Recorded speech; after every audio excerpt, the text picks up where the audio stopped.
ఇంకెన్ని రోజులు భర్త చనిపోయాడని బాధలో ఉంటావు లోకి. తగిలిన దెబ్బ చిన్నది కాదు, నాకు తెలుసు.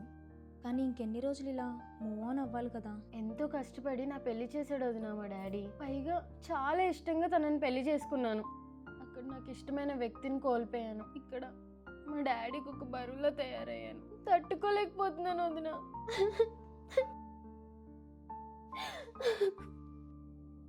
ఇంకో పెళ్లి చేద్దామంటే సంబంధాలు దొరకట్లేదు స్వరూప.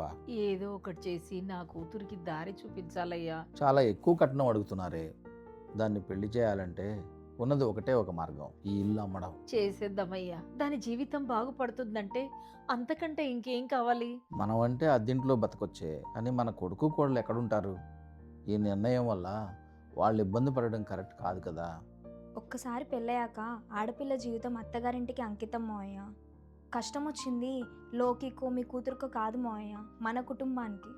అద్దింట్లో ఉండడానికి ఎందుకు మోయ మాకంత నామోషి? మా అంటే ఒక 10 సంవత్సరాలు కష్టపడితే చాలు మోయ, మన ఇంటిని మనం తెచ్చుకోవచ్చు. దాని గురించి అంత ఎక్కువగా ఆలోచించకండి. ఈ ఇల్లు అమ్మేసి లోకి పెళ్లి చేద్దాం. లోకి, ఈ ఫోటో చూడు, మంచి సంబంధం వచ్చింది.